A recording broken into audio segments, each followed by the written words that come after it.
Uno de los problemas cuando uno quiere encarar el tema apostólico es la actitud con que la gente se mete a investigar el tema. Lo pongo de esta forma. El pastorado tradicional tiene problemas con este tema. No, y le hablo en términos generales, no es un tema con el que uno simpatice por una sencilla razón, porque empieza a movernos las estructuras de nuestra teología tradicional. Yo le voy a decir la verdad, a ninguno de nosotros, ni a usted ni a mí, nos gusta que nos muevan la base sobre la que hemos establecido nuestra fe. Esto es algo que está ligado al hombre, ¿está bien? Desde la actitud agresiva, digamos, ¿por qué dice eso? Hasta el hecho de, no me importa. Uno va de un extremo a otro, pero el proceso es este. Lo que creo que es bueno que tengamos siempre delante de los temas que Dios nos pone a aprender es tener una actitud abierta a aprender. Y tristemente el tema apostólico ha sufrido un shock. En este momento hay una apostolitis crónica en la iglesia.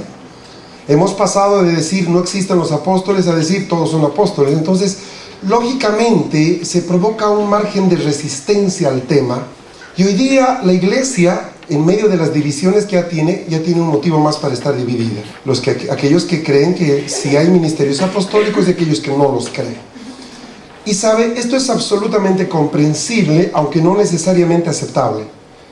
Comprensible porque la iglesia siempre se ha polarizado cuando se empezó a exponer algo que era relativamente, entre comillas, nuevo. Y digo nuevo en el sentido de que no era comúnmente enseñado, no necesariamente en el hecho de que ese tema no existía. Le doy un ejemplo. Cuando entra el tema de la sanidad divina a principios de 1900, se provocó una polarización. La calle Azusa, el avivamiento en Los Ángeles y todo eso provocó una división. Un liderazgo que decía, no, eso no es, y otros decían sí. Cuando ustedes se ponen a revisar el asunto de los dones, pasó lo mismo. O sea, los temas que van jalándose otra vez, van volviéndose a poner en la agenda de la iglesia, provocan reacciones. Y las reacciones, les digo, necesariamente no son las más maduras, pero ciertamente se corre el riesgo de caer en extremos. En el caso específico del ministerio profético y apostólico ha habido tremendos excesos, tremendos abusos, que cuando yo hablo con pastores que me dicen, Fernando, yo no acepto eso, yo le digo, bueno, tienes motivos para no aceptarlo. Entonces, cuando uno habla de este tema, no pretende convencer a otros, sino más bien platicar un poco y tratar de reflexionar juntos, sin el ámbito de convencernos, sin la intención de que tú salgas convencido de algo, sino simplemente de que podamos tener la oportunidad de intercambiar ideas y de exponer lo que sentimos que es importante. Obviamente este tema que vamos a tratar hoy y el tópico central de este entrenamiento es demostrar que los ministerios apostólicos proféticos, los 5 ministerios, están vigentes en la iglesia hoy día. Esa es nuestra intención. ¿Está claro? El punto está de que, ya le digo de entrada, no es un tema con el que sea fácil dialogar, porque provoca ciertas polarizaciones. Ahora, yo sé que de aquí a unos 3, 4, 5 años, la iglesia en general en América Latina, por ejemplo, habrá tomado ya una posición respecto a esto. Por ejemplo, en mi país, el tema es realmente nuevo. Aquí están un poco más desarrollados en el tema apostólico que en Bolivia. En Bolivia, literalmente, es un tema que no se lo está tocando, porque la iglesia como que ni siquiera tiene la intención de verlo como una opción. Pero en otros lugares, como en Argentina o aún en Brasil, el tema ya tiene cierta antigüedad. Entonces, ¿qué pasa? Es más o menos que nos vamos acomodando en el viaje, ¿verdad? Ya a medida que esto va trajinando un poco, empieza a haber cierta colocación y en el proceso encontramos que hay puntos muy positivos como puntos muy negativos. Dice los apóstoles en la iglesia de hoy. Quiere decir que no le voy a hablar simplemente de Pedro, de Juan, de Jacobo, sino de la iglesia hoy. Y tenemos 2 partes de esto. Vamos a ver la parte 1. Empiezo con el texto casi obligatorio, Efesios 4:11. Ese texto es un clásico en nuestra Biblia, ¿verdad? Y él mismo constituyó apóstoles, a unos apóstoles, a otros profetas, a otros evangelistas, a otros pastores y maestros. Es el verso clave, es uno de los más importantes. Cuando dice Él, hablamos de Jesús. en el capítulo 4, verso 8 del mismo libro de Efesios, nos dice de que Él al subir llevó cautiva la cautividad y dio dones a los hombres. Una pregunta que debe hacerse todo hijo de Dios es: ¿qué hizo Jesús 3 días en la tumba, verdad? Es un tema interesante y requiere que cada uno reflexione sobre eso. Yo le pregunté al Señor y el Señor me explicó qué hizo 3 días ahí.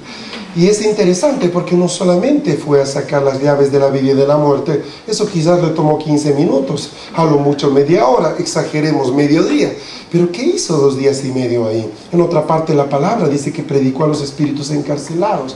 ¿Pero qué significó realmente eso? ¿Qué son los espíritus encarcelados? ¿Qué es la cautividad que es llevada cautiva? O sea, hay muchos temas que en el proceso hemos pasado por encima. ¿Me entiende?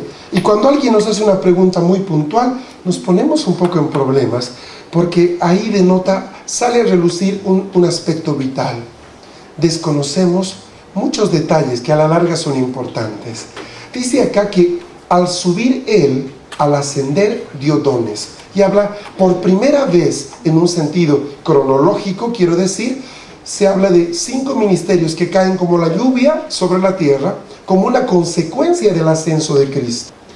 Esto es muy interesante. Vamos a empezar a distinguir entre los oficios, ¿sí?, o funciones que tienen que ver con el área de gobierno, que es muy importante, y oficios y funciones que tienen que ver con el área de la administración. Esto se va a ir desarrollando lentamente, no se preocupen, son puntos importantes y les he puesto casi todo lo que vamos a ir leyendo aquí al frente. Ahora bien, en ese mismo pasaje de Efesios, cuando se enumera esta lista, pues muchos hablan de que esto se refiere a los ministerios fundacionales. Otros llaman a estos los dones de la ascensión. Ministerios fundacionales, dones de la ascensión. Miren, no sé dónde ponerme para que puedan leer, así que ahí quedo, ¿ya? Este paso me voy a ir en la esquina, así que traten de verlo. Pero si no lo pueden ver aún atrás, está en las notas. No se preocupe de eso, está en las notas. Y cuando le diga algo que no esté en las notas, que es importante, se lo voy a decir. No está en las notas, por si acaso regístrelo. Estos dones fundacionales o los dones de la ascensión, yo los veo muy significativos por una sencilla razón. Cuando usted ve desde Génesis hasta Apocalipsis, o voy a decirlo de otra forma, de Génesis hasta los primeros libros del Nuevo Testamento, llámense los Evangelios, notamos que Jesús ya usó de profetas. El Antiguo Testamento está lleno de profetas, ¿verdad? Ahora, el concepto que tenemos del profeta del Antiguo Testamento está más ligado al concepto de vidente, de la persona que tiene un éxtasis y ve algo, ¿verdad? Ezequiel vio, Isaías vio, Daniel vio. Entonces entendemos que en el Antiguo Testamento sí Dios usó de profetas, pero esos profetas del Antiguo Testamento se diferencian de lo que dice en 1 Corintios 14, 28, cuando dice que todos podemos profetizar. O sea, hay una diferencia entre los profetas del Antiguo Testamento y los profetas del Nuevo Testamento. ¿Cuál es la gran diferencia entre ambos? Ubíquese. Antes de responderle, le hago un paréntesis izquierdo.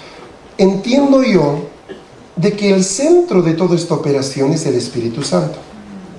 ¿Por qué? Porque cuando tú lees las profecías, llámese de Isaías, llámese de Ezequiel, dice, y vino el Espíritu de Dios, o vino palabra de Jehová y me dijo, o vino, o sea, siempre está el elemento de que algo cae del cielo y es a través de eso que tú recibes un mensaje. Ese mensaje a veces es algo que oyes, a veces es algo que ves, a veces es simplemente una experiencia estática que te deja casi catatónico y al rato tú tratas de narrar lo que te acaba de pasar.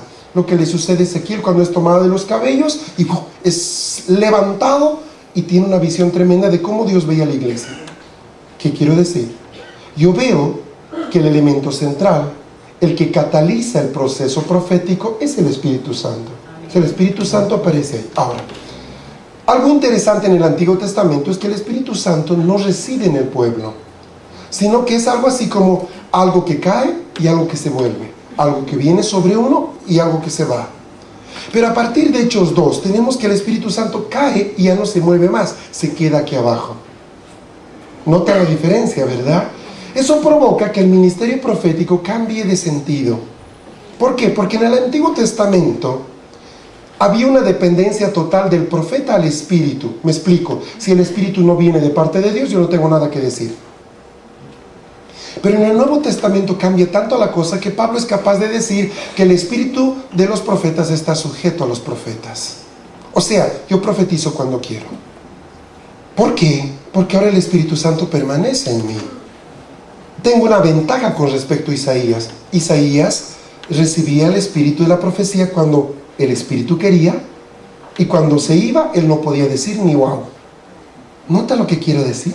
O sea, el elemento central para poder entender el ministerio profético del Antiguo al Nuevo Testamento es el rol del Espíritu Santo en ambos. En el Antiguo Testamento el Espíritu Santo venía de manera espontánea, pero de una manera temporal y luego se iba. Más en el Nuevo Testamento, y Jesús dice eso, les conviene que me vaya porque si no me voy el Espíritu no puede venir. ¿Estamos bien? El Espíritu Santo desciende, permanece en nosotros, y eso hace que la iglesia adquiera un nivel de altura, de capacidad que no tenía el pueblo de Israel en el Antiguo Testamento. Ahora la iglesia tiene el Espíritu Santo habitando constantemente dentro de ella, y por lo tanto el ministerio profético cambia de rol. Le doy ejemplos, versos que le van a ayudar. En el Antiguo Testamento toda palabra profética está antecedida de esto. Y vino a mí palabra de Jehová que me dijo: profetiza, hijo de hombre, y di, Era como que el hombre simplemente, el profeta, llámese Ezequiel, Daniel, quien sea, agarraba una grabadora y pum, y podía decir, la palabra de Dios dice pum, listo. En muchos casos, los profetas del Antiguo Testamento ni siquiera entendían lo que Dios estaba diciéndoles. ¿Se acuerda de Daniel? Vi una bestia, vi otra bestia, vi otra bestia. ¿Qué significa eso? No sé. A tal punto que Daniel tiene que postrarse delante de Dios y decirle: Señor, ¿me podrías explicar qué me acabas de mostrar? ¿Recuerdan, verdad? Ok. Pero en el Nuevo Testamento ya no hay ese tipo de profecía. Y si la hay, es muy poco frecuente. ¿Cuál es el tipo de profecía que aparece en el Nuevo Testamento? La palabra profetizar en el griego significa hablar de parte de Dios o por inspiración de Dios. Quiere decir que se cumple algo que Jesús había dicho en los evangelios. ¿Qué cosa? Cuando ustedes vayan a dar cuenta de su fe, yo pondré palabras en su boca. O sea, yo estoy acá y puedo hablar lo que quiero. Puedo hablar de parte de Dios o puedo hablar de parte de Fernando. Por eso diría la palabra que en parte vemos y en parte profetizamos. Yo no puedo decir hoy día, o ya no lo veo muy ético decir, así dice el Señor en cuanto tú... ¿Por qué? Porque ya no está operando el Espíritu Santo exactamente como en el Antiguo Testamento. En el Antiguo Testamento el Espíritu Santo no pasaba por la mente, sino que usaba al hombre como yo estoy usando este micrófono con el parlante. El parlante no está recibiendo nada de esto ni está pensando lo que estoy diciendo. Más en el Nuevo Testamento es como que yo le llamo a un niño y le digo: dile a los hermanos de atrás que se muevan a la derecha, porque entonces va atrás y dice el hermano Fernando que se muevan más aquí. No, ¿dónde era? Más allá, bueno, más a la derecha. O sea, estoy dependiendo de que me haya entendido. ¿Por qué? Porque ya no le estoy hablando de memoria, ni quiero que hable de memoria, sino que le estoy dando una palabra de revelación que tiene que saberle interpretar para poder comunicar. ¿Nota la diferencia? El Espíritu Santo cambió de rol. Aunque si bien sigue siendo el nexo entre nosotros y el Padre, ahora tiene un papel diferente. Y eso ha hecho que el ministerio profético cambie del Antiguo al Nuevo Testamento. ¿Estamos bien hasta ahí? Ahora, ¿por qué le digo todo esto? Porque así como en el Antiguo Testamento ha habido profetas, en el Nuevo Testamento también los ha habido. En el Antiguo Testamento usted encuentra a los jueces, encuentra a Sansón, encuentra a Débora, encuentra a Barak, encuentra hombres como Gedeón. ¿Sabe qué? Ellos tipifican a los apóstoles en el Nuevo Testamento. Son gente enviada de parte de Dios para liberar al pueblo con notable autoridad, con un rema específico de Dios y para cumplir una tarea específica. Usted tiene que en el Nuevo Testamento Santiago es enviado a los judíos, Pedro es enviado a los judíos, pero Saulo es enviado a los gentiles. El nexo común entre todos tiene una gran autoridad. ¿Me estás siguiendo? O sea, cuando yo digo los apóstoles aparecen en el Nuevo Testamento, Estoy haciendo una interpretación muy literal de la Biblia, porque si hablo de apóstoles con el nombre apóstol, ciertamente aparecen en el Nuevo Testamento, pero si hablo de las funciones apostólicas, veo que gente funciona en el Antiguo Testamento con las mismas funciones que funcionaron algunos apóstoles en el Nuevo Testamento. Entonces veo algo, y concluyo acá, que ha habido una migración del ministerio, que el ministerio profético del Antiguo Testamento ha sufrido un cambio al ministerio profético del Nuevo Testamento, lo propio con el apostólico. ¿Estamos bien ahí? ¿Por qué le menciono toda esta larga introducción? Porque es necesario entender que cuando hablo de profeta, por ejemplo hoy día, no estoy hablando necesariamente de un vidente, no estoy hablando necesariamente de alguien que debe decir, así dice el Señor, palabra de Jehová es esta, sino de que ha habido una evolución en el ministerio por cuanto el Espíritu Santo se manifiesta de manera diferente entre el Antiguo y el Nuevo Testamento. Y eso provoca que nosotros veamos el ministerio enfocado de otra manera. ¿Amén? Perfecto. Qué larga introducción. Perdóneme, pero esto nos va a ayudar a entender lo que viene a continuación. En Efesios 2:20 dice, edificados sobre el fundamento de los apóstoles y profetas, siendo la principal piedra del ángulo Jesucristo mismo. Yo quisiera que note, por favor, el concepto edificados, sobre. La palabra sobre en griego es epi. Y es interesante porque habla de levantar algo encima de algo anterior. Edificados sobre, edificados encima. ¿De qué? De los apóstoles y profetas. Note que no dice pastores, note que no dice evangelistas, note que no dice maestros, dice apóstoles y profetas, siendo la piedra principal de este ángulo Jesucristo mismo. De ahí que se habla también de que cuando se refiere a apóstoles y profetas, se podría decir de que esos son cargos fundacionales porque están presentes en la fundación de una iglesia. Apóstoles y profetas. Primera de Corintios 12:28, este verso es precioso. Pablo dice, y aún nos puso Dios en la iglesia, primeramente apóstoles, luego profetas, lo tercero maestros, luego los que hacen milagros, después los que sanan, los que ayudan, los que administran, los que tienen don de lenguas. Ahora, yo me gozo en un asunto, miren, en que Dios escogió idiomas bien específicos. Tanto el hebreo como el griego son idiomas muy claros. Yo anoche tiré flores al hebreo, ¿recuerda? Le decía, es tan lindo el hebreo porque es muy concreto, no hay dónde perderse.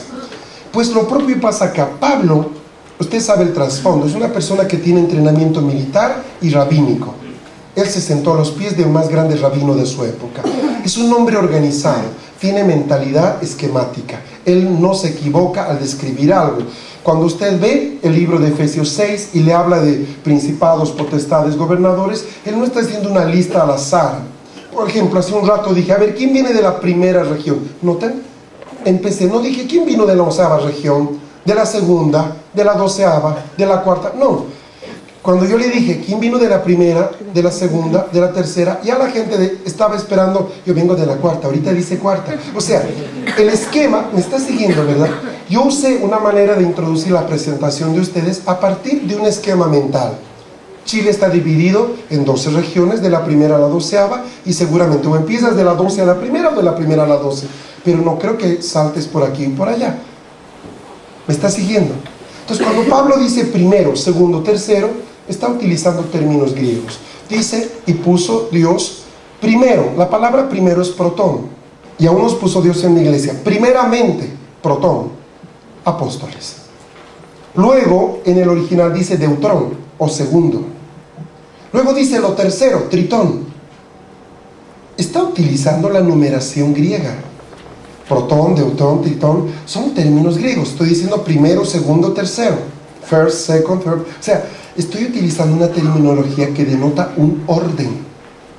No estoy diciendo, a ver, Dios puso apóstoles, también, evangélicos. O sea, no está haciendo una lista al azar, sino que está haciendo una lista que tiene la intención de denotar dos cosas. Número uno, un orden de secuencia. Primero, segundo, tercero. Segundo, aunque no se enfatiza, está hablando de una jerarquía. Aunque no sea lo principal. No está queriendo decir que un apóstol vale más que un profeta. ¿Qué le digo? Un apóstol equivale a 2 profetas. Un profeta a 3 maestros. No es eso. Uno de los errores de la apostolitis de América Latina es que el apóstol se cree encima de todos. Y es equivocado, porque el apóstol es el que está más abajo de todos. Es una de las cosas que vamos a ver por la palabra.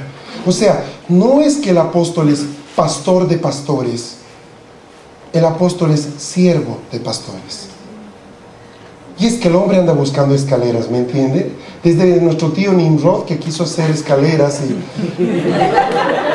¿Sabe? Hay gente que utiliza la fe para ponerse un lugar. Lo que quiero es encontrar una posición bien arriba y que los demás me sirvan.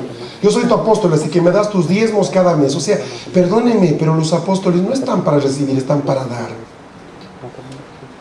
El concepto del apostolado está ligado a la paternidad. ¿Y sabe qué? Un papá no le cobra a sus hijos por lo que hace.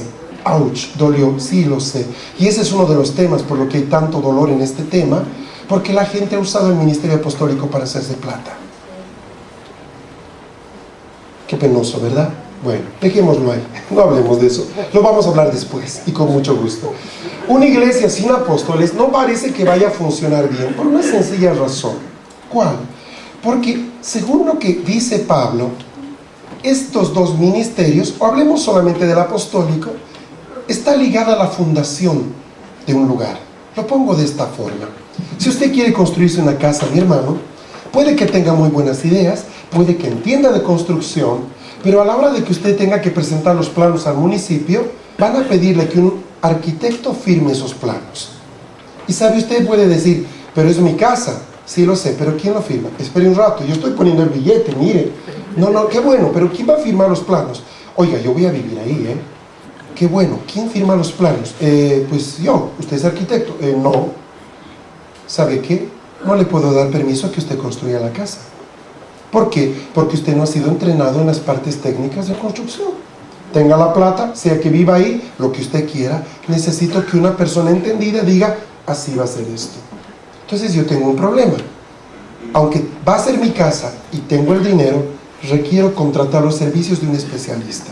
¿Sabe qué dice Pablo? Yo como perito arquitecto puse el fundamento. Perito es un término que utilizan en Chile para algunas cosas muy técnicas y especializadas, ¿verdad? Igual que en Bolivia. Perfecto, o sea, está diciendo, yo sé a qué Dios me llamó. Dios me llamó a poner el fundamento. ¡Wow! Y luego dice, y mire cómo cada uno quiere sobreedificar. Eso le parece interesante. Pues vamos a ver que más adelante se va arreglando y se va aclarando. Avancemos un poco más. Observemos Hechos. Usted sabe que se ha levantado hace muchos años, la teología ha empezado a expresar de que el libro de Hechos terminó donde terminó. Eso se llama cesacionismo, o sea, de que se acabaron los milagros, se murieron los apóstoles, ahí quedó, punto. O sea, para gran parte de la teología evangélica, la historia de la iglesia termina en Hechos. Ahora, está bien, esa es una interpretación de la historia, está conmigo, es una interpretación. Yo no voy a decir que está acertada o equivocada, es una interpretación sobre la cual la iglesia ha elaborado un montón de enseñanzas y teorías. Entonces, gracias a eso, mucha gente dijo, por ejemplo, los apóstoles fueron 12, se murieron los 12, se murieron los apóstoles, ahí quedó. Yo entiendo la lógica de esa persona y la acepto, me parece interesante. Pero aceptar que los apóstoles han muerto y que por tal razón el ministerio apostólico murió, es asumir que la historia de la iglesia termina cuando los apóstoles desaparecen. ¿Por qué? Porque no se concibe la historia de la iglesia sin los apóstoles. Lo curioso es que desde el siglo I, donde termina toda esta historia, hasta el siglo XXI, la iglesia sigue. No desapareció. ¿Me está siguiendo? Entonces empezó a tener un problema. Si siguió la iglesia, ¿cómo siguió sin apóstoles? Si es que los apóstoles son los que establecen la base. No, Fernando, es que usted no está entendiendo. La base fue puesta en hechos. No hay que poner ninguna otra base. Usted está hablando de doctrina, obviamente. Yo no le hablo de doctrina. Le estoy hablando del hecho de que una iglesia debe levantarse, por ejemplo, en Curicó. Queremos levantar una iglesia. Punto. Ok, ¿quién debe levantarla? Según la Biblia, un apóstol. Plantarla, fundarla, empezarla, inaugurarla, el término que quiera. Según la palabra, un apóstol. Yo no le hablo de doctrina. Yo sé que la doctrina quedó en hechos, ahí quedó. No vamos a añadir esa doctrina ni quitar. Ya está ahí, está escrito. Algunos tomamos una parte, otros tomaron otra parte, y Dios quiere que algunos hayan tomado todas las partes. Pero el punto está que la historia termina ahí. Pero no necesariamente termina ahí el propósito de Dios. ¿Qué quiero decir? Según la iglesia tradicional, y uso el término tradicional con respeto, estoy hablando de toda esa parte de la iglesia que no acepta que el ministerio apostólico hoy día esté vigente. Punto.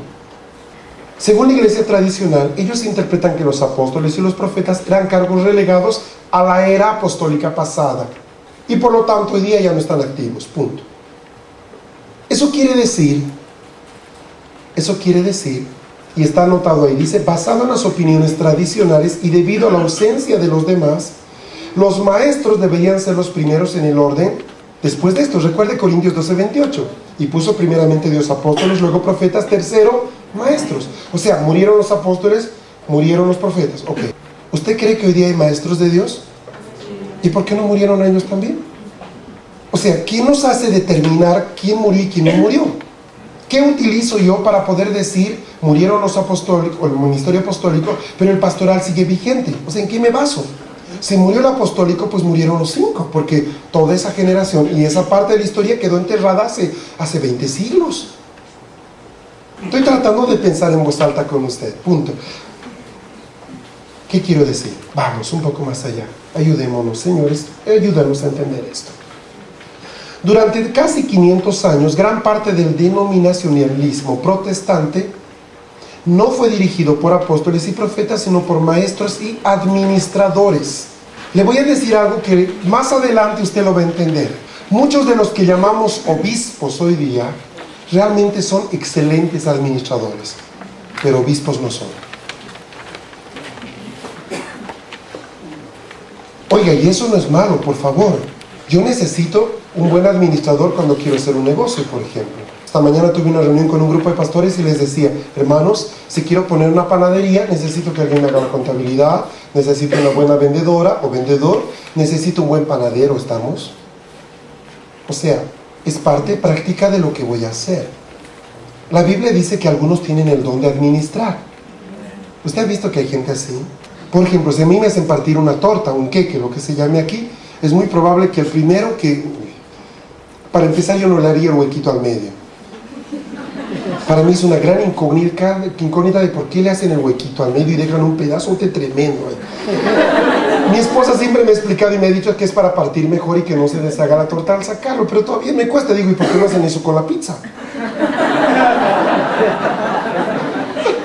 Es que es alto, me dice, sí, yo sé que es alto, pero ¿qué le digo?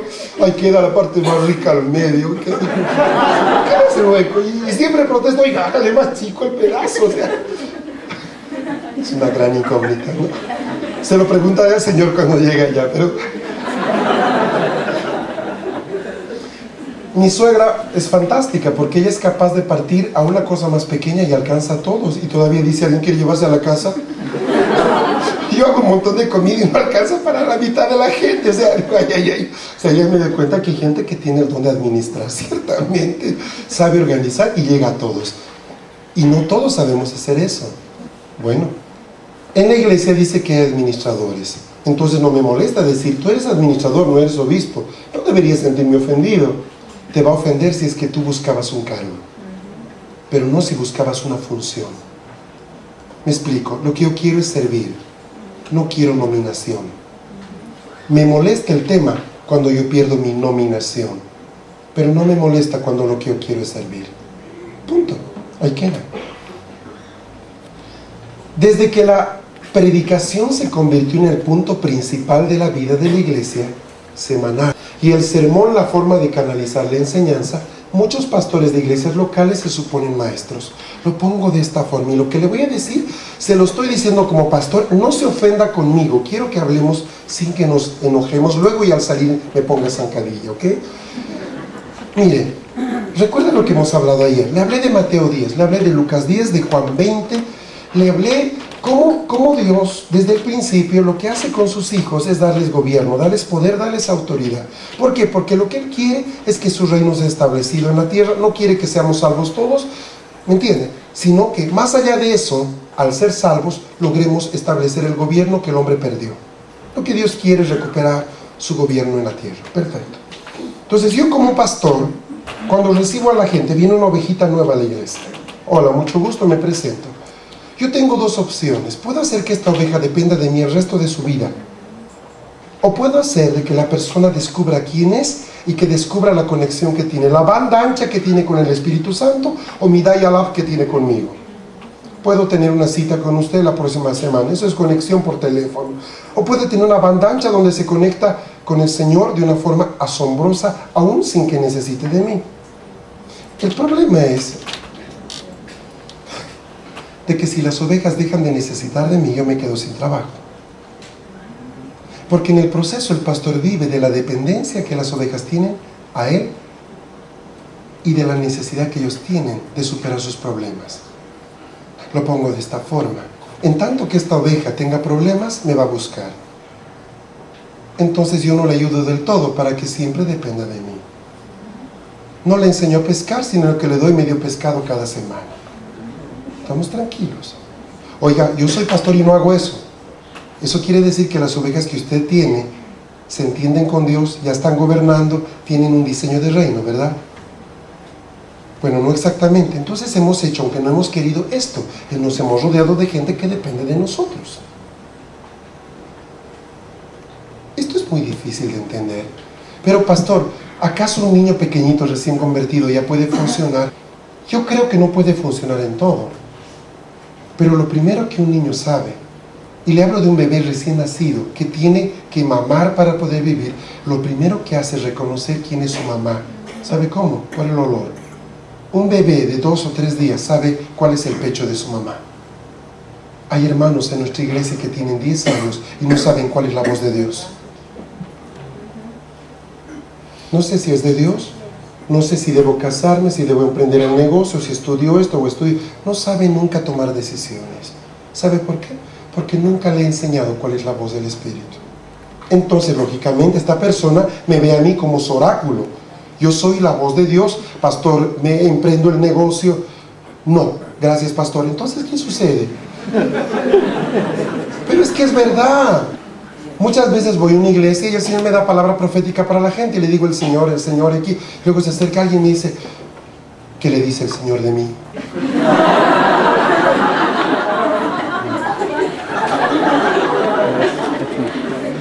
Dígame, estoy listo.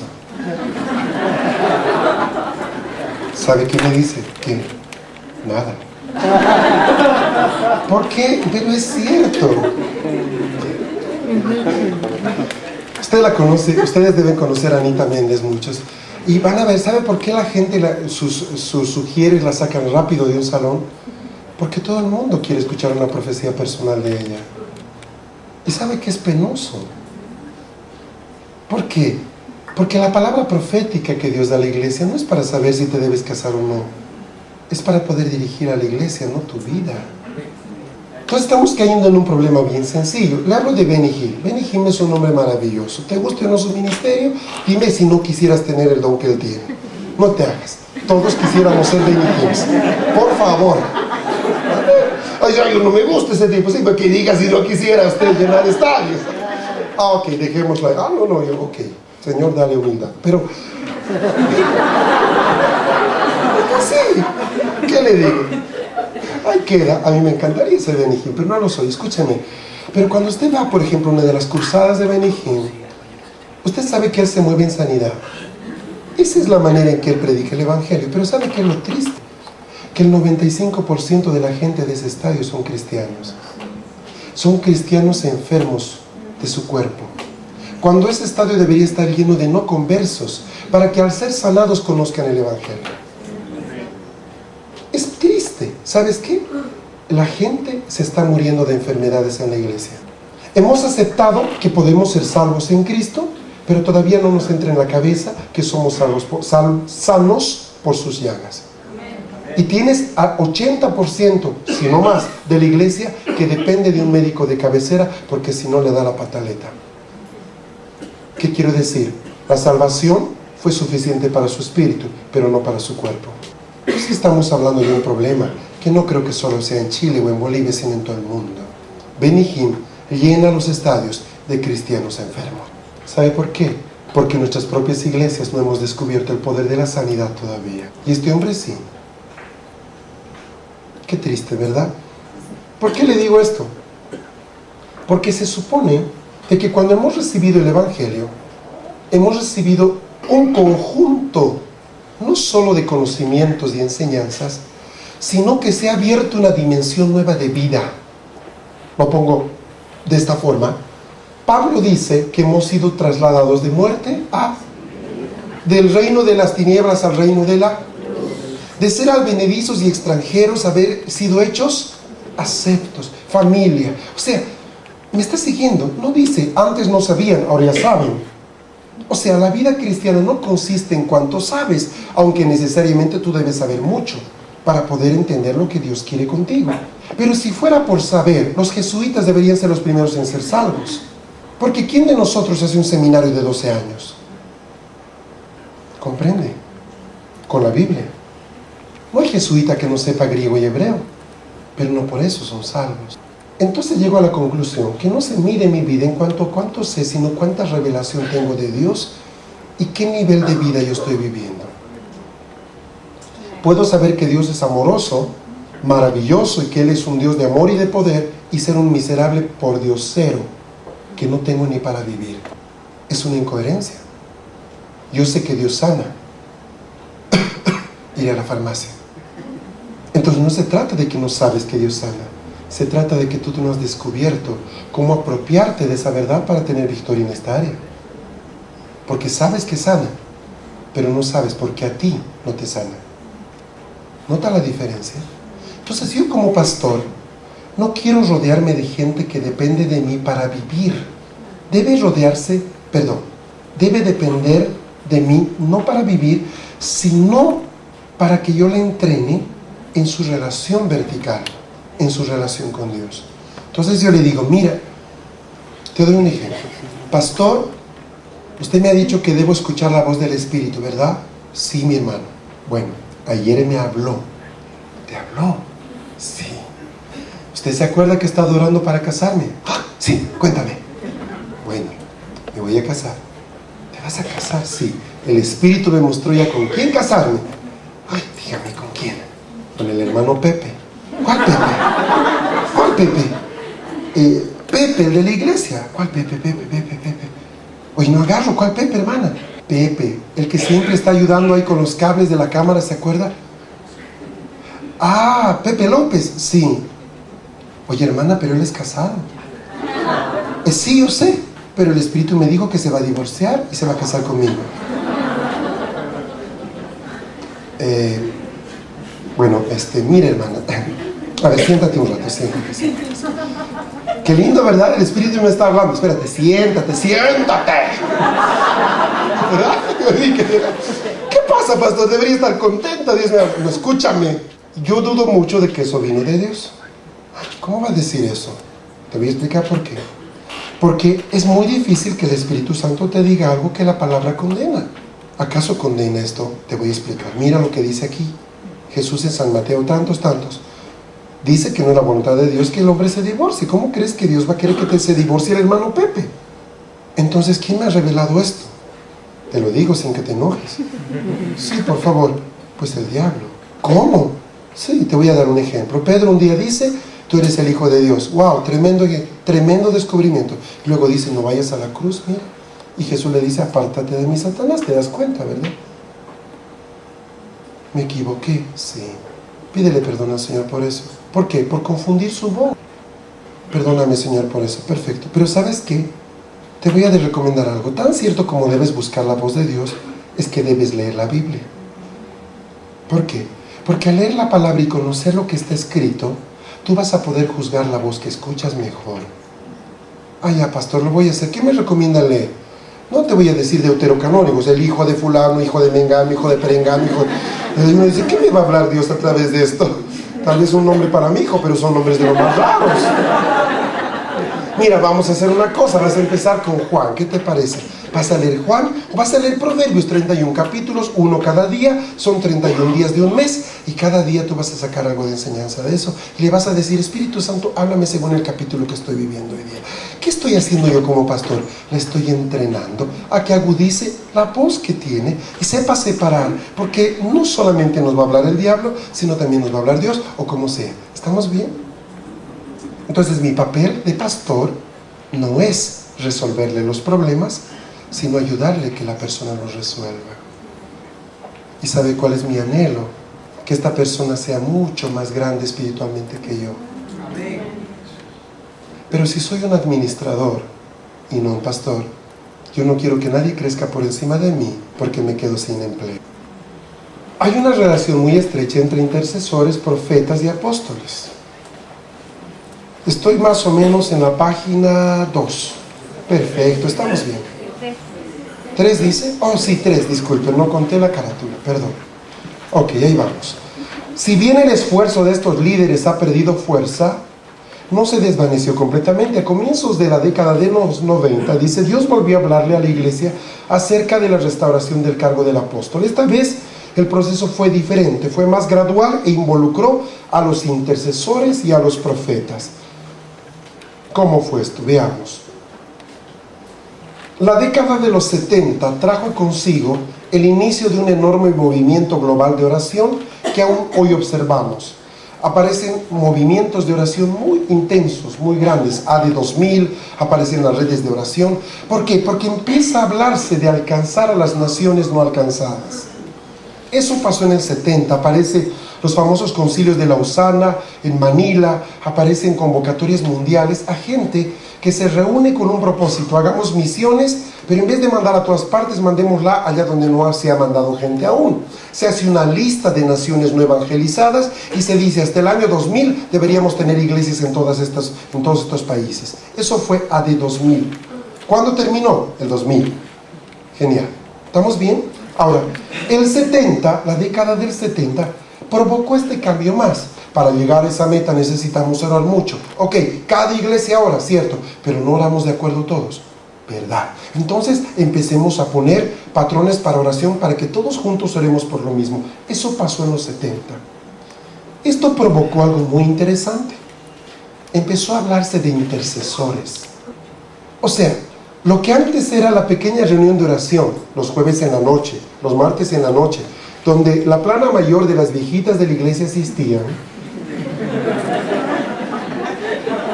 No te ríes. ¿Cuántos jóvenes van a tu reunión de oración?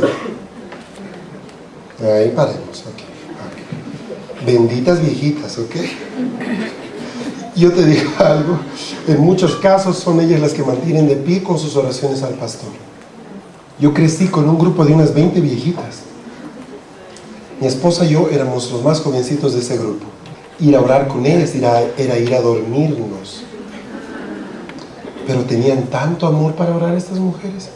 Y yo sé que estoy en parte parado hoy día porque oraron por mí mucho, de verdad. Pero empieza a hablarse de intercesores. Aparecen libros, El poder de la oración. Aparecen muchos libros y se habla del ministerio del intercesor. Cosa que no había pasado en los 50, en los 60. Pero en los 70 eso empieza a tomar cuerpo. En la década de los 70 y aún en la década de los 80 era inusual, incluso raro, que las iglesias reconocieran a algunos de sus miembros como sus intercesores.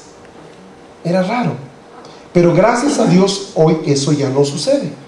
En la actualidad las iglesias raras son precisamente aquellas que no reconocen que hay intercesores. ¿Estamos bien? Perfecto. Veamos.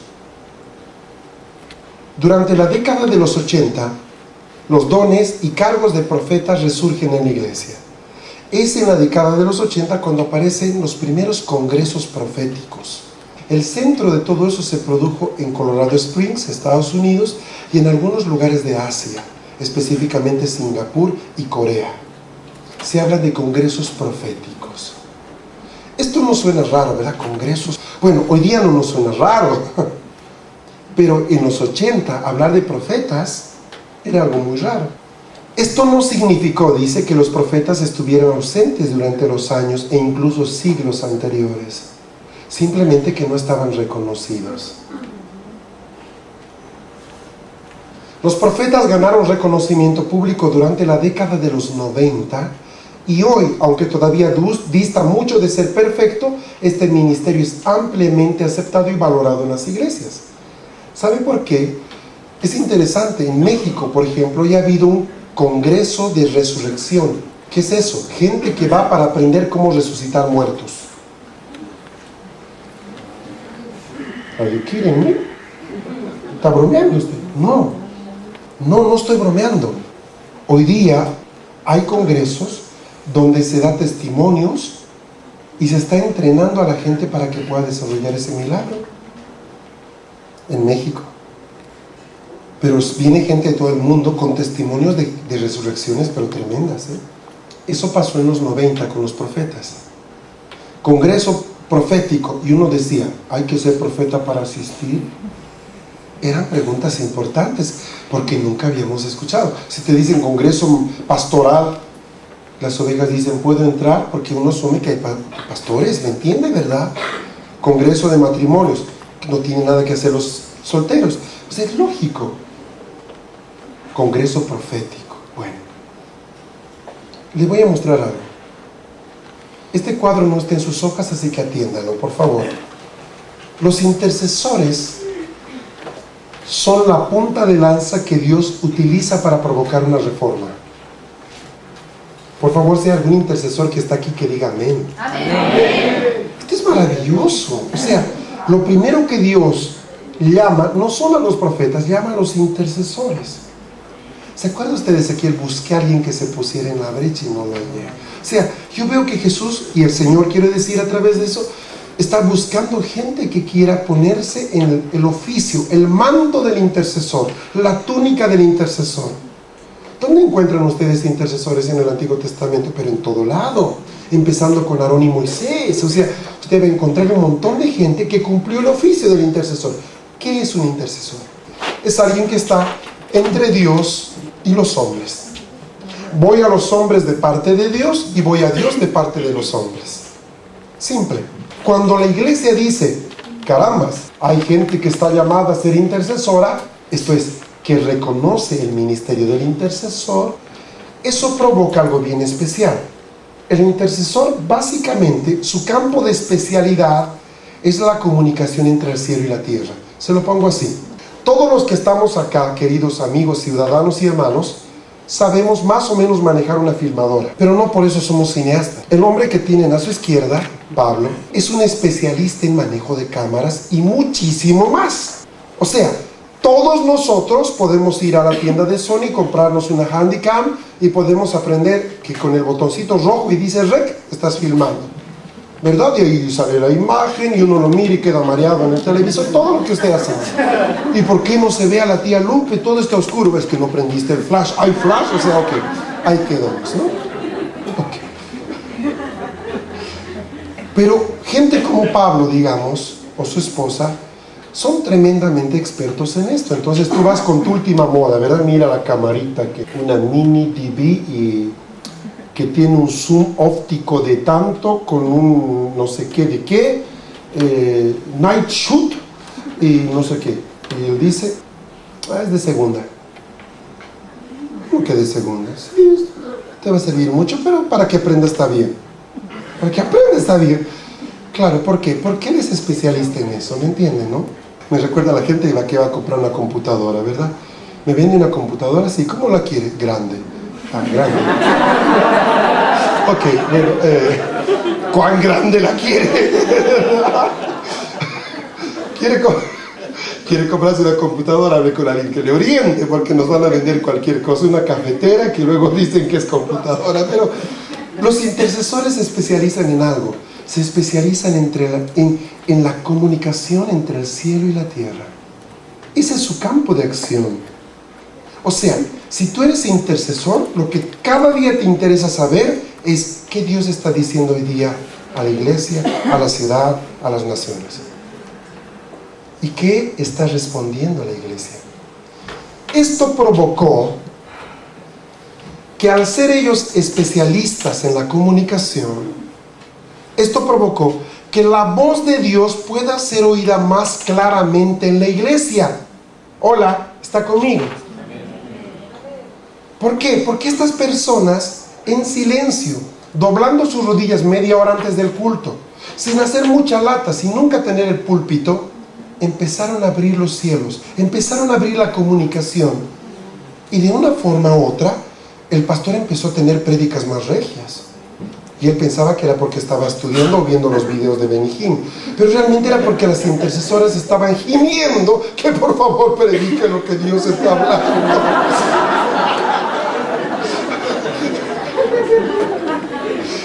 Pero ahí quedamos, ¿entiende? ¿Verdad? Y nosotros dijimos, es que la unción ha caído sobre mí. ¿Sabe? Yo me doy cuenta, nosotros tenemos reunión general viernes y domingo en la iglesia. Yo me doy cuenta el viernes de que los hermanos, el martes, que es nuestra reunión de intercesión, fue muy buena, porque los viernes todavía los cielos están abiertos. Y empezamos así. Y hay días en que tú el viernes van una hora de alabanza y todos están cabizbajos y todavía roncando en su lugar. Y uno dice, ¿qué habrá pasado el martes en la oración? Porque aquí no pasó nada. Entonces uno empieza a darse cuenta que la intercesión no es una más de las actividades que llena la agenda de la semana, sino de que realmente es la que direcciona las antenas para que escuchemos la voz de Dios más claramente. De ahí que me preocupa cuando hay un pastor que no tiene un equipo de intercesión, porque sabe, Jesús lo tuvo. Y si Jesús lo necesitó, creo mínimamente que todos los pobres mortales que estamos acá lo necesitamos mucho más. Oigan chicos, Pedro, Juan, Jacobo, ¿podrían orar por mí, por favor? Mi alma está triste hasta la muerte. El Hijo de Dios pidiendo apoyo de oración. ¿Cuántas personas oran por ti? ¿Cuántos? ¿Tú sabes cuántos cada día están orando sin fallar? Al ser oída más claramente la voz de Dios, comienza a aparecer el ministerio profético. Le doy un ejemplo. No hubiera habido Samuel si no hubiera habido Ana. No hubiera habido Juan si no hubiera habido Elizabeth. O sea, detrás de cada profeta hay una mujer que deshizo su vida en lágrimas e intercesión. Cuando Jesús es llevado a los 8 días, hay 2 personas que lo reconocen. Dice, Él es el Mesías. Uno se llama el viejito cieguito, Simeón. Y la otra se llama Ana. Ahora sí puede tu siervo partir en paz. ¿Quiénes eran estos cuates? Los fariseos no reconocieron a Jesús. La gente no reconoció. Hermanos, los discípulos, cuando Jesús pregunta, ¿quién dice la gente que soy yo? Unos quieren ser Israel. ¿Quién soy yo para ustedes? Pues fácil.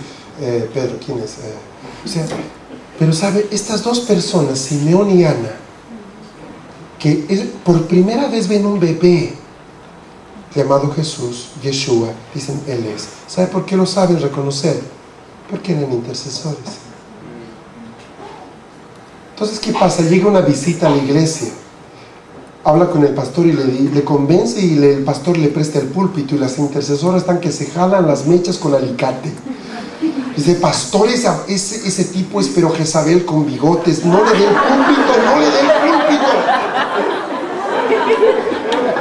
Se ubica, ¿verdad? Ahí están las mujeres con las tenazas sacándose las cejas, y el pastor dice, les quiero presentar un tremendo hombre de Dios. ¿Cómo dijo que se llama, hermano?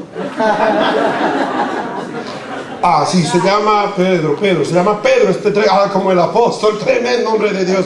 Y este hombre viene a visitarnos. ¿De dónde viene usted, hermano? Viene de Costa Rica, viene de Puerto Rico, de donde sea. Y las intercesoras algo aquí les dicen, no, este hombre va a traer confusión. No, pastor, córtelo, bájelo.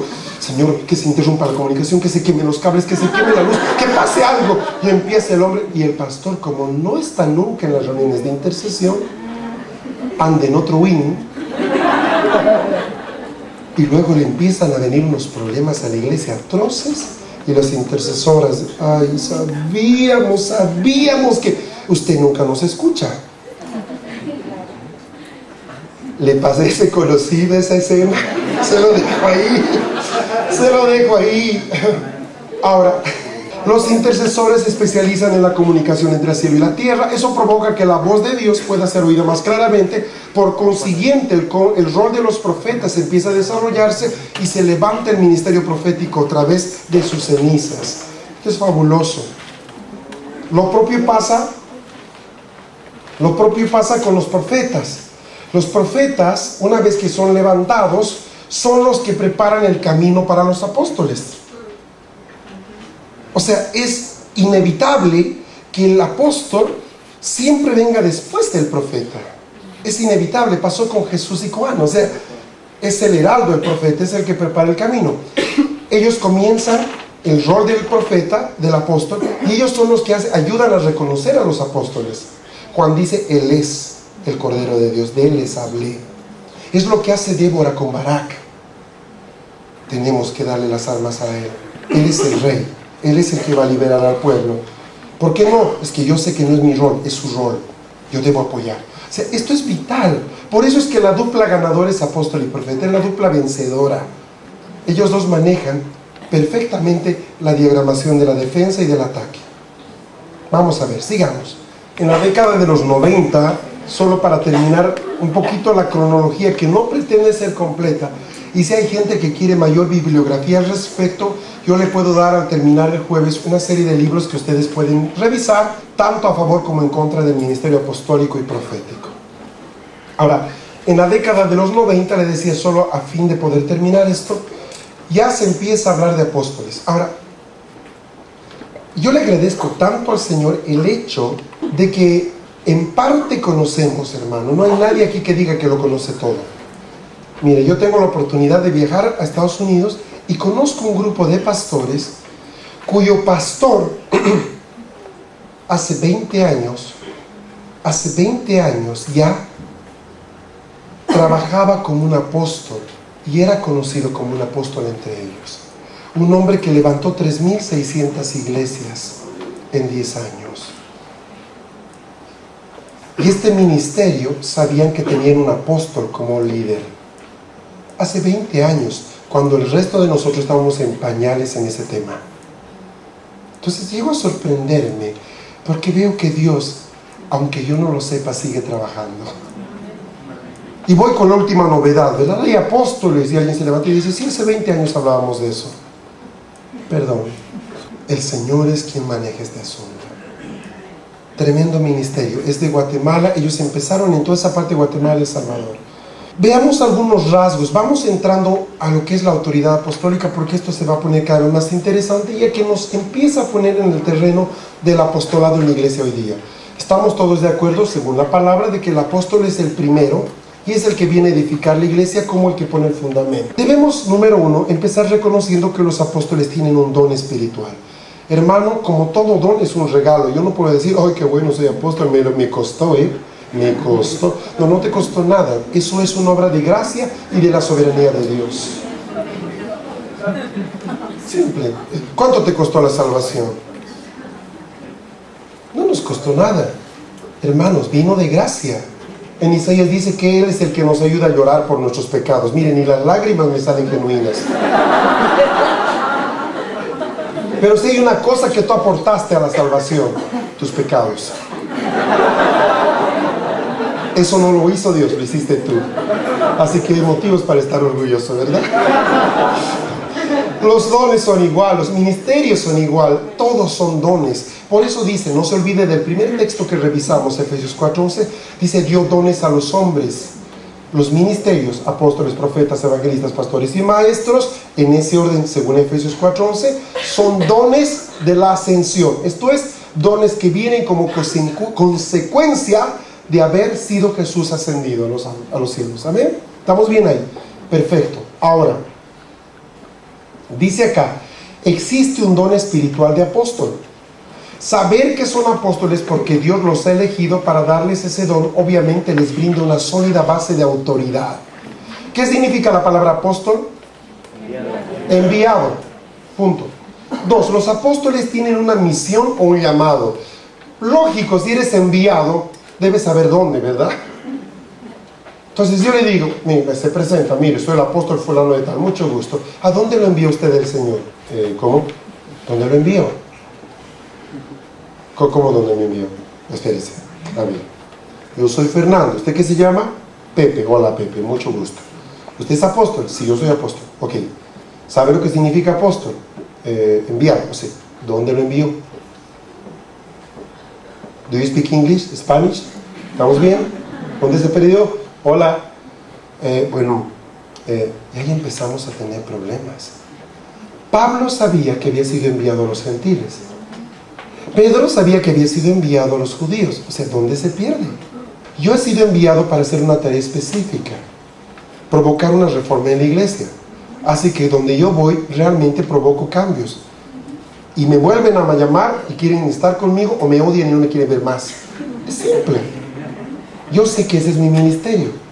Sé que me va a acompañar al salir de una iglesia, gloria y bendición, o piedras, palos y un borrado de su lista de contactos, de oración y de todo. Yo sé, Dios me llamó a eso. Me llamó a provocar una reforma en la iglesia. Yo donde voy digo, bueno, ¿saben? He venido, espero que el pastor haya orado antes de invitarme, porque yo voy a traer cambios a la iglesia. Van a ser para bien, si es que lo entendemos y lo hacemos juntos, y va a ser un tremendo desastre, si es que ustedes no lo entienden. Yo lo sé, es mi llamado, ahí quedo. ¿Y sabe qué? Estoy feliz de eso, porque sé a qué estoy yendo. No estoy yendo a un congreso de jóvenes, no estoy yendo a un seminario estoy yendo a provocar una reforma. Con el pretexto de congreso de jóvenes, con el pretexto de retiro, con el pretexto de seminario de nueva era, con el pretexto de congreso de adoración, mi objetivo es provocar una reforma. Esa es la razón de mi vida, que la iglesia vuelva a su diseño original. Para eso me llamó Dios.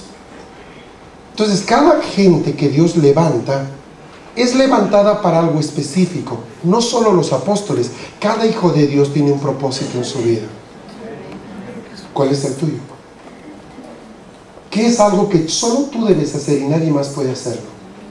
No me digas predicar el evangelio, eso estamos llamados todos. No me digas ganar esta nación, todos los chilenos están llamados a eso. ¿Qué hay que solo tú puedes hacer en esta vida? No lo sé. Pues estás en un problema. Sansón fue levantado para destruir a los filisteos. ¿Lo cumplió? Lo cumplió en su tiempo. ¿Para qué fue levantado nuestro amigo de la ballena? Para salvar Nínive, aunque no quería. No fue para predicar a todo el mundo. Nínive era su objetivo. ¿Para qué fue levantado José? El primero, el de Génesis. Para salvar a su pueblo de la gran hambre y para hacer una gran nación detrás de él. ¿Para qué fue levantado Moisés? Dos tareas: sacar al pueblo de Egipto y levantar morada a Dios. O sea, cada hombre, cada mujer que Dios levantó tuvo una razón específica. ¿Crees que tú no? Los apóstoles tienen un llamado específico. Todos los apóstoles tienen el don de apóstol, pero no todos tienen la misma misión. ¿Estamos claros, verdad? Perfecto.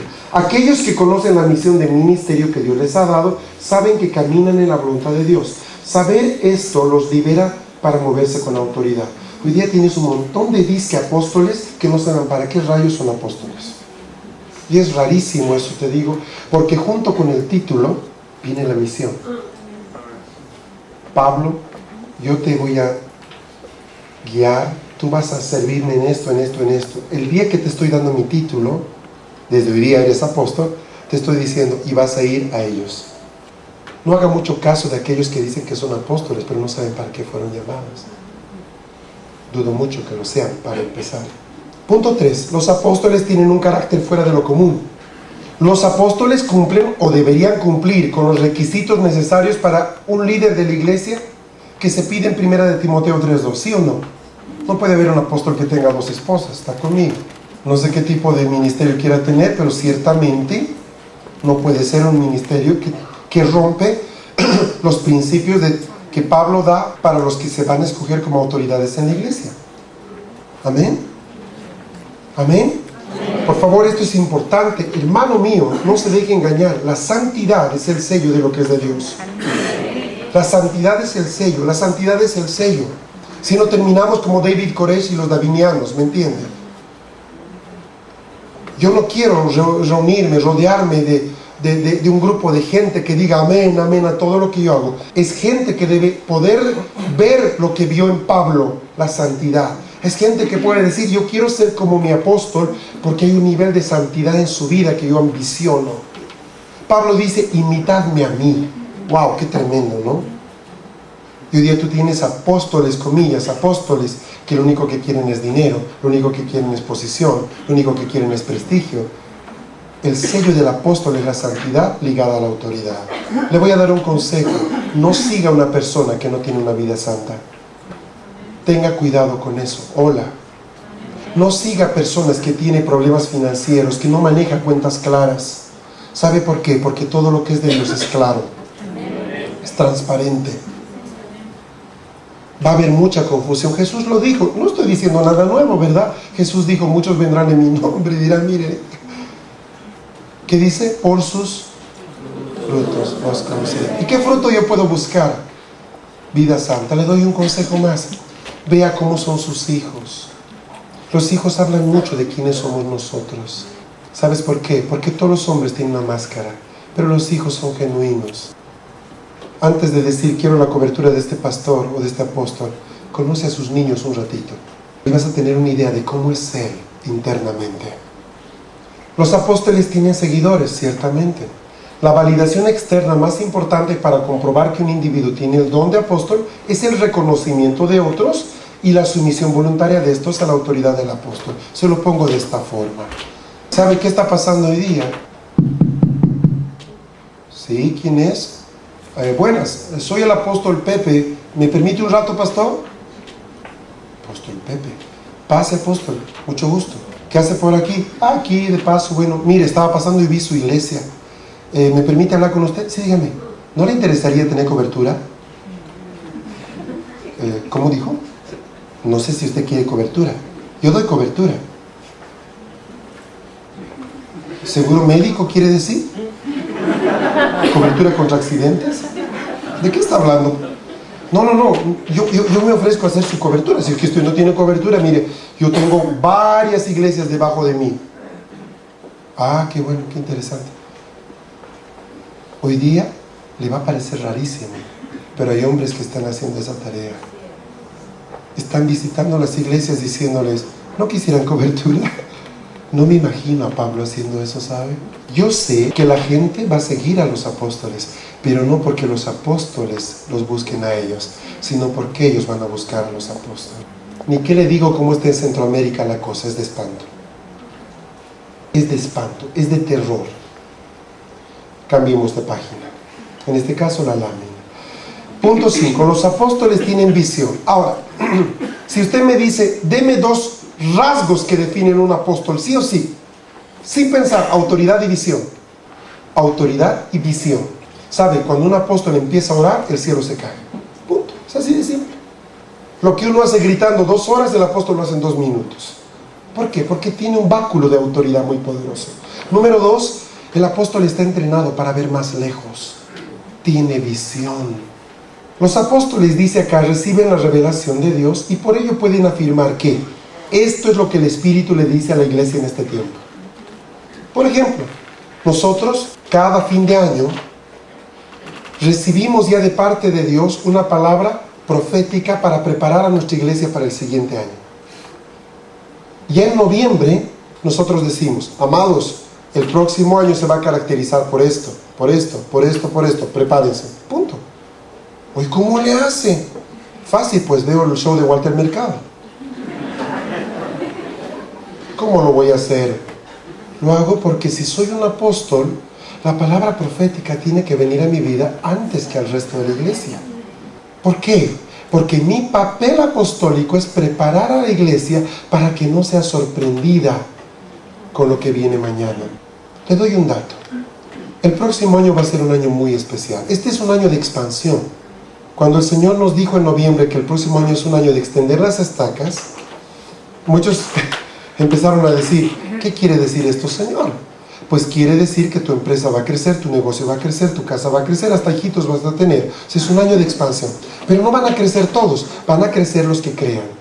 Entonces yo me preparé Preparé a la iglesia, aquí está mi esposa, no estoy exagerando, preparamos meses a la iglesia para que este año emprendan negocios, saquen préstamos, todo, se metan como emprendedores a hacer cosas, porque este era el año, el 2005, de que iba a ser de así de fácil levantar negocios. Estamos ya hablando del mes de agosto y hemos visto a varias personas crecer en todo sentido. Entonces esa gente está feliz en la iglesia. ¿Sabe por qué? Porque ven que sus líderes lo advierten de lo que mañana va a pasar. ¿Sabe por qué? Porque tienen visión. Y es interesante porque apenas hace 2 semanas les dijimos qué va a pasar el 2006. Y empezamos a hablarle de lo que el 2006 va a traer. Se lo anticipo un poco para que usted se prepare. El 2006 va a tener algunos rasgos bien específicos. Número 1, es un año en el que se va a juntar por primera vez en este siglo el 6 del 2006. Usted va a tener un día en 6, un mes 6, en un año 6. Y ese va a ser un día de muchísima lucha a nivel mundial. ¿Se dio cuenta de eso, verdad? De que al año tendremos un 6 de junio del 2006. ¿Sabe lo que están preparando los satanistas a nivel de todo el mundo ese día? Pero también el Señor nos ha dicho cómo contrarrestar esto. Porque el 2006 va a ser el año de la adoración. Se va a levantar una adoración a nivel de todo el continente como nunca antes en la historia. Eso hace que si yo entiendo esto, yo que soy pastor y recibo esta palabra, lo primero que digo es, a ver, necesitamos prepararnos. Tenemos que tener adoradores hasta diciembre para que el 1 de enero empiecen a trabajar. O sea, es simple, la palabra profética vino para que no seamos sorprendidos. ¿Estamos bien? ¿Se está ubicando? Va a ser un año de mucha confrontación, año de mucho conflicto, porque se van a levantar 2 altares tremendamente poderosos. El altar de la oscuridad, porque va a ser un año en que se va a querer poner ofrenda, una ofrenda que marque a todo un siglo, el 6 del 2006, y la iglesia debe poner una ofrenda mayor. Vamos a tener que levantar cadenas de oración y de adoración, y se habla, por ejemplo, de que ese día vamos a tener en todo el globo terráqueo una convocatoria para que todas las iglesias ese día, desde las 0 horas del 6 del 2006, empiecen adoración por 24 horas continuas en sus iglesias. Entonces ya estamos mandando emails, ya estamos convocando a gente de Uruguay, Argentina, de Paraguay, y esperamos tener una lista de todos los que están acá para que los próximos meses les lleve correos y usted se sume a este asunto. El 2006 va a ser un tiempo también en el que Dios va a probar la razón y la existencia de muchas congregaciones, porque muchas caerán el próximo año. ¿Qué quiere decir con eso, hermano? Pues mire, el 2007, así como el 6, el 2007, usted sabe que el 7 es un número que Dios ama mucho. No le hablo de numerología, no quiero caer en ese juego de la cábala, no es la idea, pero el 7 representa algo muy específico en Dios. Tiene que ver con el asunto de gobierno y de diseño perfecto. El 4 es el número del hombre, el 3 es el número de Dios, y el 7 es maravilloso porque es la representación del Dios y el hombre juntos, trabajando juntos. Por eso es el 6 tan terrible, porque es una imperfección, es una imitación de algo que dista mucho de ser perfecto. Entonces el 2007 va a ser un año de gobierno. La iglesia va a ser levantada a niveles de autoridad en las naciones, de tal manera que muchos presidentes en los países van a ser elegidos siendo ellos cristianos, por ejemplo. Entonces yo busco y digo, necesitamos políticos cristianos porque ellos van a ser los presidentes de esta nación. Ya estamos orando porque el 2007, en los países donde hay elecciones nacionales, se empieza a empujar a la iglesia en esa dirección. ¿Qué le estoy diciendo? Le estoy haciendo un pequeño resumen de lo que va a pasar los próximos 2 años. Usted juzgará si fue cierto o no. En definitiva, usted lo va a ver. El punto es este. Los apóstoles son apóstoles porque ven lejos. No porque en su tarjeta dice apóstol. Uno tiene una tarjeta que dice médico. ¿Sabe por qué? Porque hizo 7 años de medicina y porque está listo a tomar la responsabilidad de una vida sobre sus manos. No hay más. Pruebe a los apóstoles. Así como usted prueba al maestro, pruebe a los apóstoles. El apóstol debe tener visión. Oiga, ¿usted es apóstol? Sí. Dígame, ¿qué es lo que Dios tiene para su vida de aquí a 2 años?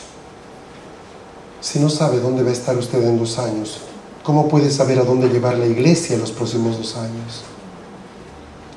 El Señor me ha dicho que en los próximos 2 o 3 años nosotros debemos mandar un equipo apostólico a España, por ejemplo. Yo ya se lo dije a la iglesia y vamos a prepararnos para levantar la primera iglesia nuestra en España en 2 años. Entonces estoy dirigiendo a la iglesia en ese sentido. ¿Por qué? Porque debemos tomar España. Porque España tiene cautiva América Latina. Y si no tomamos España, América Latina nunca va a tener un despertar absoluto. Entonces dije, queridos, a todos mis solteros les digo, espero que de aquí a 2 años haya muchos casados para ver qué familia va a España. Se los dije. Nota, qué tremendo es trabajar con visión. Nota, porque no estamos pateando oxígeno, sabemos a dónde vamos, sabemos lo que queremos y sabemos los pasos que tenemos que dar para llegar a ese objetivo. Esa es la ventaja del ministerio apostólico. Nos direcciona, sabemos dónde estamos yendo y podemos decir como Pablo, no estoy dando golpes como ciego, sé lo que estoy haciendo. Yo sé lo que estoy haciendo. Eso es maravilloso, hermano. La visión y la autoridad es el sello del apostólico. Y es penoso porque hoy día tienes a gran parte de la iglesia que no sabe para dónde va. Menos sabe lo que tiene. Menos sabe en qué invertir. Yo no creo que Jesús haya muerto para eso. Yo creo que Jesús murió para darnos vida y entendimiento. Vida y propósito. Los apóstoles tienen visión. Me apuro. Un apóstol, tengo una definición, una carta. Es un líder cristiano al cual Dios dotó, enseñó en su hojita, comisionó y envió con la autoridad necesaria para establecer el gobierno fundacional de la iglesia dentro de una esfera de ministerio asignada. Hoy el Espíritu dice a la iglesia y corrige lo siguiente para lograr el crecimiento y madurez de la iglesia. Digamos a su definición, la definición, si yo más o menos estoy de un ministerio bien complicado, ¿ok? Tenga paciencia. Dice un líder cristiano, ¿ok? Dios ha entrenado para enseñar, para comisionar, para enviar con la autoridad necesaria para que para establecer el gobierno. ¿De qué he hablado ayer? De gobierno. Para establecer el gobierno fundacional. Fundacional tiene que ver con propósito. La gente que fundó Santiago en este lugar tuvo una razón de hacerlo. Si usted va a la historia, le van a decir por qué fundaron Santiago aquí. Simple, no hay más. O sea, cada ciudad tiene un propósito. ¿Por qué tiene nombre Santiago? ¿Por qué se llama este Talcahuano? ¿Por qué se llama este Temuco? O sea, hay razón de los nombres. Sí, también hay una razón por qué esta ciudad existe en ese lugar. La fundación de un lugar establece el propósito por el cual se levantó. Por ejemplo, ustedes saben que Valdivia en el pasado era el final del mundo. Ahí terminaba el continente para muchos. Es interesante y es curioso porque cuando uno va, por ejemplo, más abajo, llámese Osorno, estoy bien, es como que fuera otro país. O sea, yo cuando llegué a Osorno dije, oye, esto me parece Chile. Hasta en el espíritu se percibe algo diferente. Y cuando llegas a Puerto Montt, ¿qué te dijo, hermano? ¿Vieron nomás las hermanitas que llegaron? Y estando allá en Puerto Montt me entero de los inmigrantes alemanes y ahí va, un montón de gente europea que vino a ese lugar. Y que si tú ves esa ciudad, que sabemos que es chilena, pero que por su origen tiene un espíritu diferente. Porque Chile se acababa en Valdivia. Entonces el entender la fundación de un lugar nos ayuda a entender el propósito de un lugar. De ahí que dice que los apóstoles son personas que vienen a establecer el gobierno fundacional. Tú estás encargado de predicar el evangelio en la Manuel Montt y provocar un avivamiento en ese lugar, punto. Entonces digo, ok, lo acepto. Mi meta en los próximos 2-3 años es provocar un avivamiento en la Manuel Montt. Para eso Dios te levantó. Ok. Gobierno fundacional. Gobierno con propósito. Oye lo que el Espíritu dice a la iglesia y corrige lo deficiente. Por eso no son muy queridos. Para lograr el crecimiento y la madurez de la iglesia. No pretende ser una definición completa, pero nos va a ayudar. Permítanme mostrarle algunos otros rasgos de la autoridad apostólica. Veamos. Según la palabra, y hay textos, y todos esos los tienen aquí a números, así que no tienen que copiar los textos. Dice que ellos pueden realizar manifestaciones supernaturales o sobrenaturales, señales y prodigios. Algo que vamos a hablar en un instante, tipos de apóstoles que hay. A la luz de eso, debemos llegar a quebrar algunas fronteras. Veamos. En el Nuevo Testamento se utiliza la palabra apóstol más que otros títulos que se enuncian en Efesios 4:11. Por ejemplo, aparece la palabra apóstol en 74 versículos diferentes. La palabra profeta aparece en 8 versículos diferentes, pastor en 3 lugares, maestro 14 veces, evangelista 3 veces. Las cifras hablan de algo. A pesar de que yo digo que un apóstol tiene autoridad, también hay una cosa cierta: hay un límite a esa autoridad. Los apóstoles, dice acá, tienen una autoridad impresionante, impartida de Dios o por Dios. Pero fuera de esa esfera apostólica que Dios les delimitó, tienen la misma autoridad que cualquier otro miembro del cuerpo de Cristo. Permítame que se lo explique. Pablo fue enviado a los gentiles. Cuando él quiere ir a los judíos, siempre le sale todo mal. Y la última vez termina preso y carcelado y es deportado. ¿Se acuerda, verdad? Por el otro lado, Pedro fue enviado a los judíos. Y cuando él abría la boca con los gentiles, se metía en problemas. Ni qué le cuento de la casa de Cornelio. Eso me hace entender, escucha este concepto, que un apóstol es levantado para cierta esfera en particular. Si Dios te llamó, por ejemplo, a ser un apóstol en Chile, no trates de serlo en Argentina. Te va a ir muy mal. Eso se llama esferas de gobierno. ¿Amén? Entonces yo tengo autoridad para el área que me compete. En una oficina, si tú estás en el departamento contable y eres el jefe de contabilidad, no por eso tienes que ir a dar instrucciones a personal. O sea, tienes una autoridad limitada. Muy rápido, porque esto es más de información. Tipos de apóstoles que entendemos a la luz de eso. Apóstoles verticales. Dice, muchos apóstoles están dentro de estas categorías. Son los que lideran las redes de iglesias o ministerios, individuos que buscan su amparo espiritual y quienes se sientan bajo la autoridad de un apóstol en particular. Un modelo de apóstol vertical es Pablo. Muchas iglesias buscaron a Pablo y su amparo apostólico, como también lo hicieron Timoteo y Tito. Es como un racimo, ¿verdad? Verticales. Por ejemplo, terminemos los otros tipos y comparamos, va a ser más fácil. Tenemos apóstoles horizontales. Estoy dándole nombres que simplemente surgen para tratar de diferenciarlos. No me diga, ¿dónde dice en la Biblia apóstol vertical? No dice apóstol vertical.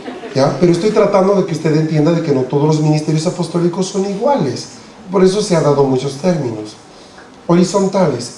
A diferencia de los apóstoles verticales, los horizontales no tienen a su cargo iglesias, ministerios o individuos a quienes brindan su amparo espiritual. Ellos ayudan a otros líderes a conectarse entre sí para lograr propósitos. Le doy un ejemplo. Una persona que se levanta y que tiene entrada con la iglesia A, la iglesia B, la corporación C, la corporación D. Todos ellos lo aman y lo respetan de manera individual. ¿Qué le digo? Por ejemplo, él enseña de niños, habla de los niños. Entonces, todas estas 4 iglesias lo buscan cuando quieren saber de niños. Pero él, al tener contacto con estos 4, los reúne a los 4 y les hace conexiones entre ellos. Pero él mismo no tiene ninguna iglesia, de tal forma de que la gente no dice, es que él quiere llenar su iglesia. Ellos trabajan transversalmente. En cambio, los verticales se mueven en una esfera delimitada, que tiene que ver normalmente con su corporación, su denominación, etc. O sea, ellos son autoridad en su corporación. Van allá, nadie los conoce. También se habla, aquí me gusta este ejemplo, dice, el mejor ejemplo que tenemos es Santiago. Santiago hace algo. Usted sabe que se formaron 2 frentes. Aquí está Pablo que dice, Pablo dice, los gentiles no necesitan hacerse judíos para ser cristianos. En cambio, la línea de Pedro dice, no, ellos deben hacerse judíos primeramente porque Jesús fue judío. Así que muchachos, vamos a circuncidarlos. Nosotros, no, por favor, no. Okay, ubíquese, ¿verdad? Ahí estaba la cosa. Tremendo problema. Los de Pablo, no circuncisión. Los de Pedro, sí circuncisión. Ok, llaman a Santiago, hermano de Jesús. Santiago los convoca, años 50, concilio de Jerusalén. Pablo habla. La palabra no fue así, ¿ok? Pero bueno, digamos, para tratar de hacerlo más actual. Y dice, ¿verdad? Bueno, miren, según la palabra y según lo que Jesús dijo, su espíritu va a ser derramado sobre toda carne, yo qué sé. Pedro, yo creo que... Muy bien. El punto es esto, hemos escuchado a todos. Se determina que el Espíritu Santo puede caer sobre judíos y gentiles y no se les debe obligar a ellos a hacerse judíos, porque ya no hay judío, ni griego, bárbaro, ni cita, esclavo, ni libre, todos somos uno en Cristo. ¡Pum! Aquí queda todo. Muy bien, listo. Así se resolvió. Ese fue el primer problema de la iglesia. Usted lo lee en Hechos y Santiago lo arregla, ¡pam! Y nunca más se discute el asunto. Ahora díganme, Santiago, ¿dónde fue enviado? Santiago era aceptado tanto con los gentiles como con los judíos. Por lo tanto, podía convocarlos a los dos. Pero si Pedro hubiera liderizado el concilio, ¿qué hubieran dicho los otros? ¡Ah! Se lo compraron este, por eso está hablando, claro. Va a ser imparcial. Tu abuela va a ser imparcial. Es un Pedro argentino, ¿ok?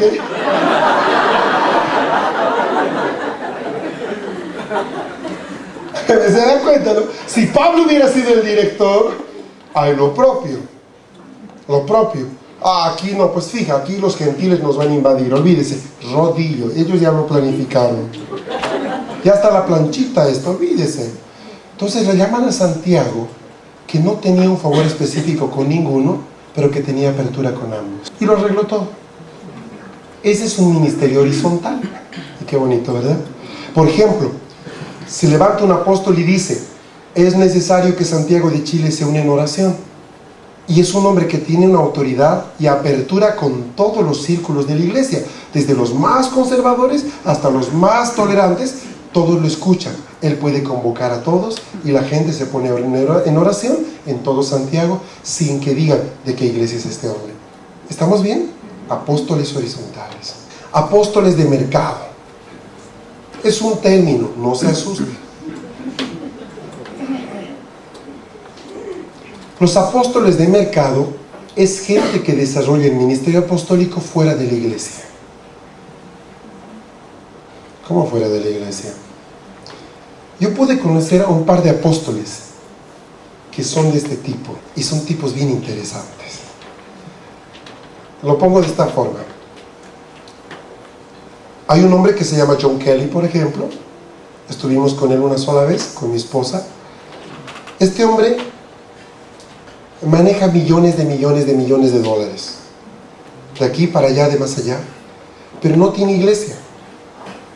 Y él es conocido por gran parte de políticos, senadores y diputados americanos. Por ejemplo, él entraba al gabinete de Clinton cuando quería. Una autoridad reconocida, más que dentro, fuera de la iglesia. Y es interesante, porque al no tener iglesia, no se lo ve como una persona religiosa, pero tiene una autoridad tremenda. ¿Está entendiendo, verdad? Él es una de las personas que he conocido con ministerio así. Otro era un amigo nuestro, un americano que era dueño de una corporación tremenda de cajeros automáticos, un hombre con muchísimo dinero, que se relacionaba solo con empresarios cristianos y hacía que cada empresario dé una cantidad importante de dinero para las misiones. Le ponías a predicar y el hombre se le cruzaban todos los cables. Detestaba predicar. Tenemos una prédica grabada de él y es para aburrirse. Pues ¿sabe por qué? Porque no está llamado para predicar. Pero ponle cuentas de bancos, ponle la bolsa de valores, ponle una chequera y te hacen maravillas. Ponle que vaya a hablar con empresarios chilenos. A los 2 minutos ya los convirtió, los evangelizó y les sacó plata para las misiones. No, de veras. Pero este hombre era así. Ganaba empresarios, organizaba reuniones en hoteles high class, mandaba invitaciones. Decía, el gerente de la corporación tal de Estados Unidos invita al gerente de aquí, de puro gerentes. Y les decía, vamos a hacer negocios, Pero les dije una cosa, yo conozco a Jesucristo y solo me meto con gente que ha aceptado a Jesucristo como su Señor. Quienes quieran hacer eso, meterse en negocios conmigo, acepten a Jesús en este momento y trabajamos juntos. Aceptaban, se lo estoy diciendo de manera muy sencilla. Y este hombre movió gente en beneficio del reino. Que trate de hacer es un pastor. El pastor fulano invita al gerente de la cooperativa. ¿Me entiende? ¿Por qué? Porque no está llamado a eso. Entonces, cuando hablo de apóstoles de mercado, estoy hablando de gente que tiene esa capacidad. Un ejemplo de eso es Lucas. Él era médico, no creo que haya sido un muy buen predicador, aunque sí predicó, ni ha sido un buen maestro, pero excelente médico y un hombre de muchos contactos. ¿Cómo sabes eso? Porque le escribe a un hombre muy conocido llamado Teófilo, que era un adinerado de su tiempo. Que no solo eso, también le mandaba dinero a él. Es más, él es enviado por Teófilo para que investigue quién era Jesús. Y en ese proceso él conoce a Jesús y es salvo. Otro ejemplo es Lidia. Lidia sustenta a Pablo por mucho tiempo. No solo eso, conecta a Pablo con gente importante de Filipos. Apurémonos. Apóstoles fundacionales versus apóstoles reformacionales. ¿Qué cosa dijo usted? Hay apóstoles que son llamados a ir muy lejos para levantar obras nuevas. Y hay apóstoles que son llamados para ir a los lugares donde ya la obra está levantada para corregirla. O sea, para provocar una reforma. No quiere decir que los primeros no puedan hacer reformas ni que los segundos no puedan fundar, pero ciertamente tiene mayor énfasis en esto. Hay varios ejemplos de pastores fundacionales como Patricio de Irlanda, William Carey, Hudson Taylor. Pero Hudson Taylor levanta más de 300 iglesias en China. Pero por ejemplo Lutero es un apóstol que es más reformador. Él no levantó iglesias, provocó una tremenda división, ¿verdad? Pero que era de Dios. Esa división era de Dios, te guste o no, era de Dios. No todas las divisiones son malas. Los apóstoles reformacionales se mueven para recuperar territorios que habían sido reclamados por apóstoles fundacionales, pero que perdieron en forma total o parcial debido a fuerzas espirituales negativas. Entonces yo puedo ir a un lugar donde se predicó el evangelio, pero que hoy día no pasa nada. Hay hay ciudades donde se predicó mucho, pero que hoy día ya no hay una manifestación del Espíritu Santo. Entonces van apóstoles de reforma a buscar las aguas del avivamiento anterior. Juan, por ejemplo, quien quedó al mando de la iglesia en Éfeso. Pero quien empezó Éfeso, ¿quién fue? Pablo. Pero es Juan, al volver de Patmos, que se establece en Éfeso y levanta una iglesia tremenda que por 250 años sería el centro del cristianismo en Asia Central. Martín Lutero, John Wesley, Jonathan Edwards, personas que no levantaron iglesias en sí, sino que las reformaron. John Wesley provocó una reforma tremenda, ¿verdad? Edwards también. Una prueba contundente para saber si determinada persona es un apóstol es observar si esta persona tiene seguidores o no, y si efectivamente los tiene, estos deben percibir que este apóstol es un sirviente antes de tomar la decisión de seguirlo. Por favor, esos elementos son vitales. Permítame dar un par de detalles más. Apóstoles verticales. ¿Qué tipos hay? Los eclesiásticos, que son los típicos que levantan redes de iglesias. Todas ellas se parecen entre sí. ¿Por qué? Porque tienen un mismo padre espiritual. Ahí tienen algo de detalle, ustedes lo pueden ver en casa. Los apóstoles verticales también pueden ser apóstoles de equipo. ¿Qué es esto?